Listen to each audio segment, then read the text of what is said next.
In March, Mr. Comey briefed Ranking Member Feinstein and this senator on the Russia investigation. This included telling us who was and who was not under investigation. After that meeting, I publicly called for Mr. Comey to tell the public what he had told us about whether President Trump was under investigation. I did this because the public had a right to know. Mr. Comey told me and other congressional leaders that President Trump was not under investigation. He even told the president himself, and I understand that it was repeatedly told to the president. But Mr. Comey didn't listen to my request for transparency. And I think transparency in government is very important because transparency brings accountability, and government needs to be accountable. Mr. Comey didn't listen to the president's request. Only months later has the truth finally come out. Well, it ought to raise a question with anybody. What happened in the meantime? What happened because Mr. Comey refused to tell the American people that the president wasn't under investigation? The short answer is something you see almost hourly, particularly in this city: media hysteria. Countless media articles falsely claimed the president was under investigation for colluding with Russia. And unfortunately, a number of our Democrat colleagues in the House and Senate played right along. Over and over again, the media published selective leaks. They published classified half-truths. All this was used to make false allegations of sinister conduct by the president. And of course, there was a lot of people who believed it. The intelligence community conducted an assessment of Russia's efforts to interfere in the election. That assessment said one of Russia's goals was to undermine public confidence in our democratic system.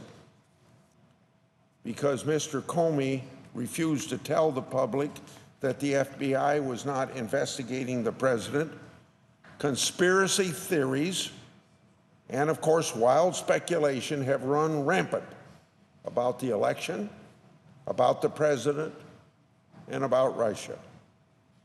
These conspiracy theories and wild speculation have played right into Russia's aim of undermining faith in our democratic system. Now, that doesn't come out very often in these stories, but you have to understand, Russia makes a career out of not only in the United States undermining democratic systems.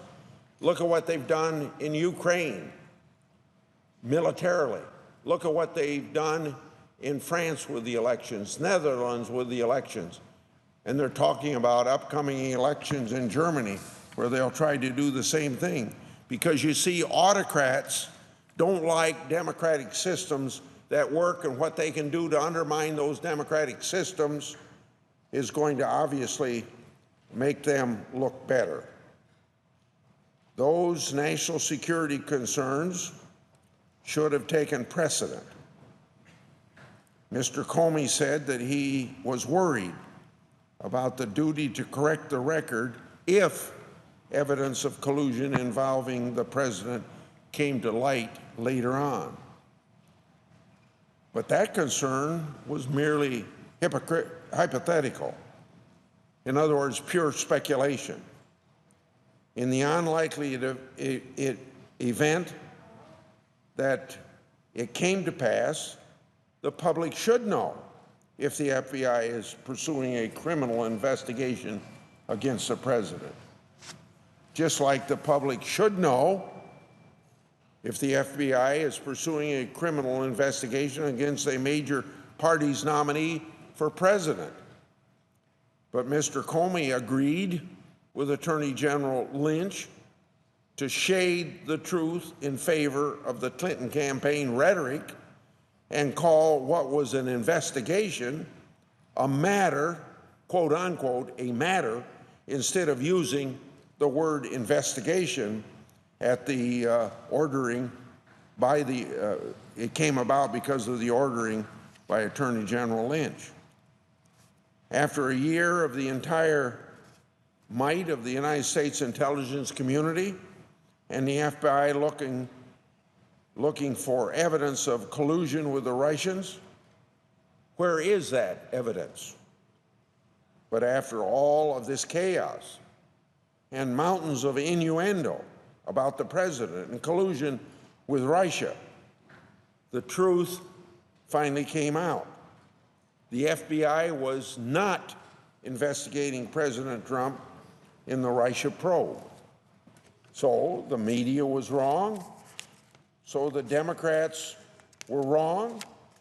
So the wild speculation and conspiracy theories ended up harming our country. They played right into Russia's hands.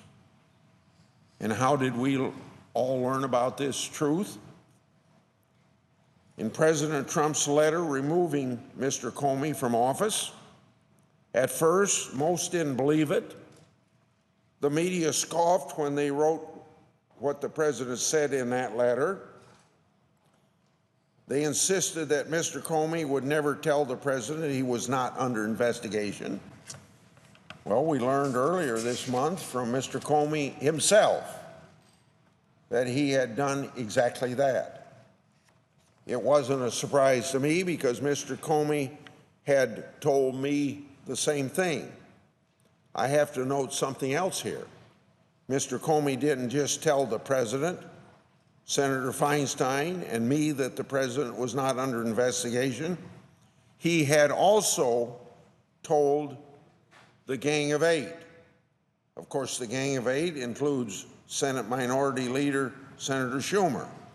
But even after Mr. Comey told the Gang of Eight that the president was not under investigation, the Minority Leader told the media that the president was under investigation. And of course, that further helped feed media hysteria.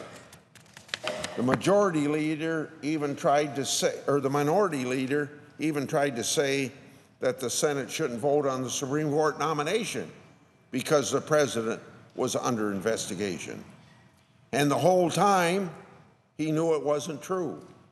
So media hysteria and baseless political attacks filled the vacuum left by Mr. Comey's failure to inform the public, to be transparent, to be accountable.